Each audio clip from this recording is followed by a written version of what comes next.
Even though BlizzCon was online this year, we got a lot of great, exciting information, so let's jump into it.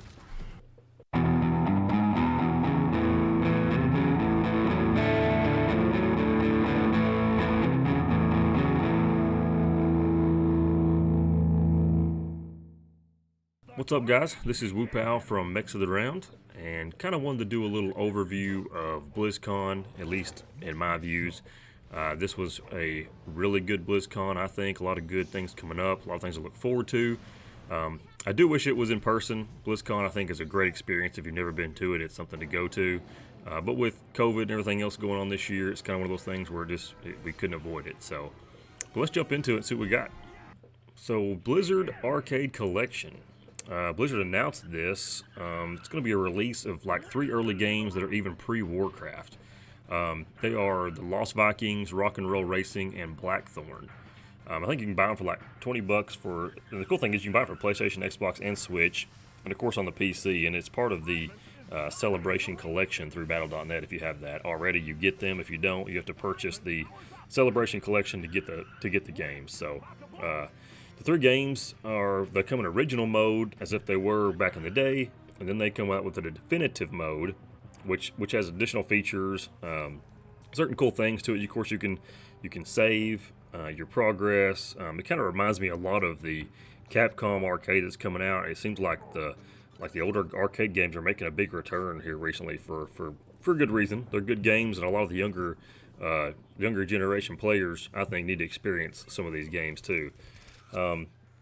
I don't know a lot about the games, to be honest. The first Blizzard game I played was Warcraft, and then on into StarCraft, so I'm not sure how I missed these, but this was my first introduction to them. I've done a little research on them, and I'm kind of excited to play them a little bit and kind of see how Blizzard got their start. So check it out, guys, Blizzard Arcade Collection.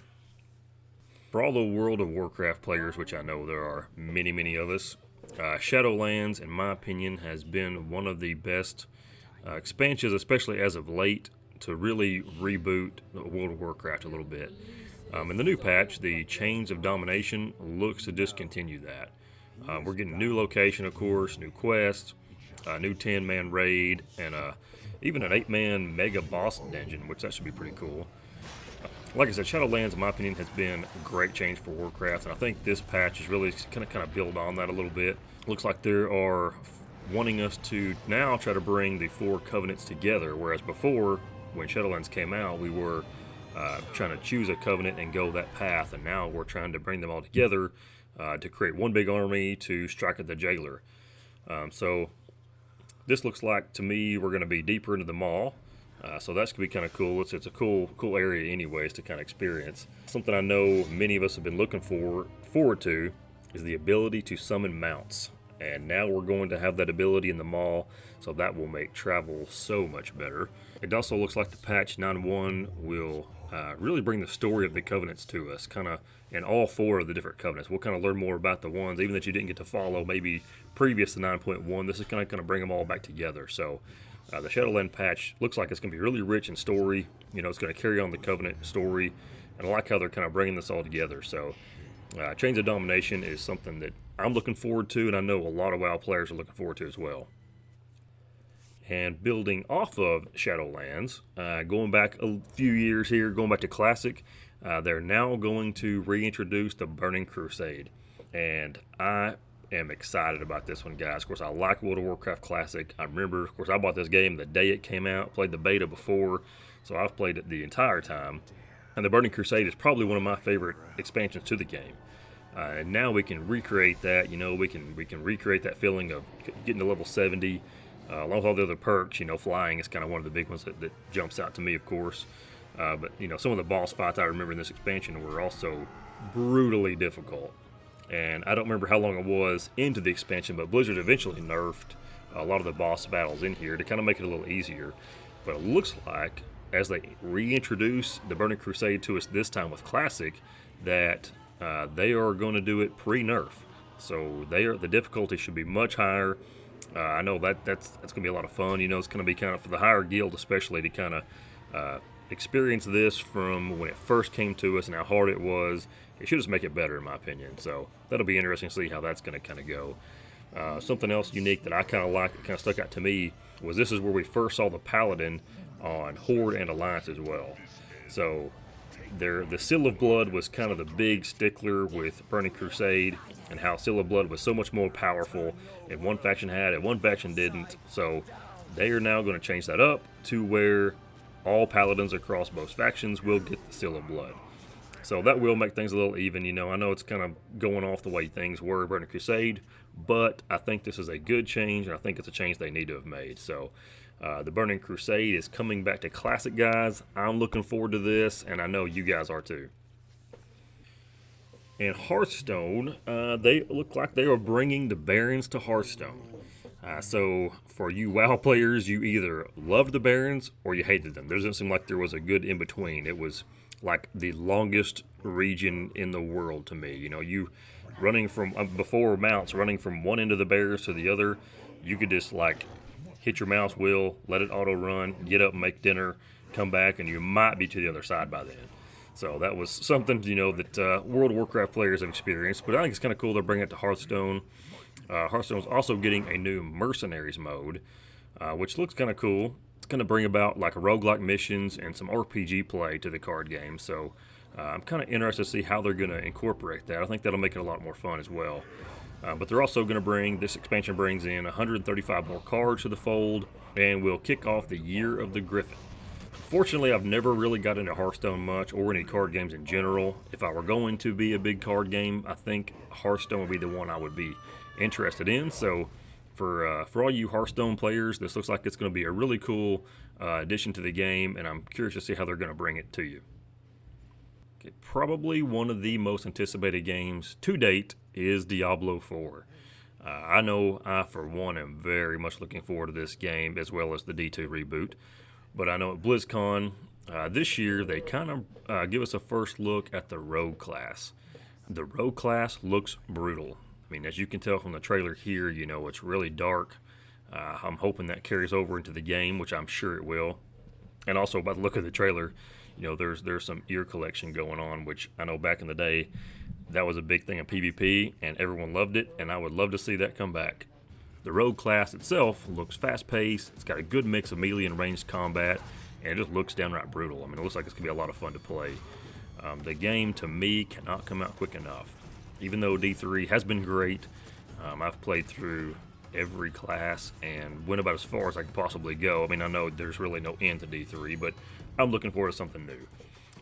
So Diablo IV is going to be great, guys. There's a lot of information out there about it to learn some more, but just seeing the Rogue class just kind of fires me up and gets me more excited for it to come sooner. And on the heels of D4, Blizzard also announced during this BlizzCon the resurrection of Diablo II. So for the older players out there like myself, this game, probably like Neverwinter Nights and Baldur's Gate, just a few coming to my head, that are probably some of the ones that really got me into the RPG games and got me hooked on the genre, 25 years ago. So I'm really looking forward to bringing this back. I'm looking forward to playing it again. Of course, I can still remember some of the builds that I found back in the day. Of course, the Hammerdin was probably my favorite build of all time. Also, the Summoner Necromancer. I mean, you really can't go wrong there. You just kind of sit back and let your summons do all the work for you. And the fact that they are bringing this to console is like the icing on the cake, guys. So, it being strictly a PC title back in the day was one thing, but now that they're bringing it to all the consoles, I mean, PC, Switch, and Xbox will all have access to this. I think it's going to make it that much better. Finally, guys, we will wrap it up with Overwatch 2. So at BlizzCon this year, they introduced some details around the campaign. They showcased the 2 maps. They give us a glimpse about the hero missions mode. Threw in some tidbits, here and there about the changes to PvP, and just so much more. There's so much more to go over. I was really hoping to get a release date for this one, but nothing yet, so hopefully that will come in time. But I know, like, the maps really stuck out to me. The Rome and the New York maps, they look incredible. I really like how they captured the true Roman Empire look, as well as, like, the New York City, like the old-style New York City. And they pretty much included everything. They even got Grand Central Station in there. So that looks like it's going to be a lot of good additions to the maps. A few other things we got to hear about, guys, was the possibility of role passives for classes. We did see some footage, more footage on the new character Sojourn. We got updates, hopefully coming to different sound effects of the weapons, and then looks like they're even doing some minor changes to the melee and how that's going to work and be like more responsive. The hero missions themselves looks to be a great addition for those that's not really interested in competitive PvP play. Looks like, Overwatch team will introduce like hundreds, they're saying, of missions. We'll have some kind of backstory so that you have something to kind of keep you hooked. There'll be dynamic weather, which I think is kind of a cool addition. And they also mentioned different modes with hero missions, like there's going to be a wall of death, there'll be a kill quest, there'll be scavenger hunts, and even like some like gather and return missions. So I'm really looking forward to how they're going to do the hero missions to kind of bring that PvE aspect into this PvP game, and I think it's well needed for sure. The campaign that they're also talking about will be centered around the Overwatch heroes, and it's going to contain all sorts of good cinematic intros and outros, which we all know how well they do that. So that should be interesting to see. They also mentioned, like some musical themes for the audio files out there that's based around each hero. They talked about the custom-built maps, which are going to be enormous. So there's going to be, loads of possibilities here as far as the missions and, depending on how your hero lineup is, how they're going to work, the different dialogue in game and conversations you'll have. It kind of depends on the hero lineup and how you're going to do it. So there's many different combinations on how this is going to be done, and I'm looking forward to more details on that for sure. Heroes will also now have talent trees, and from what I can see, there doesn't appear to be any restriction on how that can be built out. So, you'll be able to use your skill points to build into different maybe passive abilities, upgrade your existing abilities to do more things or a little bit different things, or a combination of all this stuff together. And the fact that they're kind of keeping it open-ended to where you can pretty much do as you want to with the skill trees should make things really unique and kind of give people flexibility to do as they please. So I'm really looking forward to how they're going to do that as well. And of course, the heroes themselves are getting a boost to their look. I personally love the skins that Overwatch does, and they always incorporate new skins and really get some really cool character development out of that. So in this expansion, however, or this Overwatch 2, they're really wanting characters to be more futuristic and be more expressive, especially in their facial features.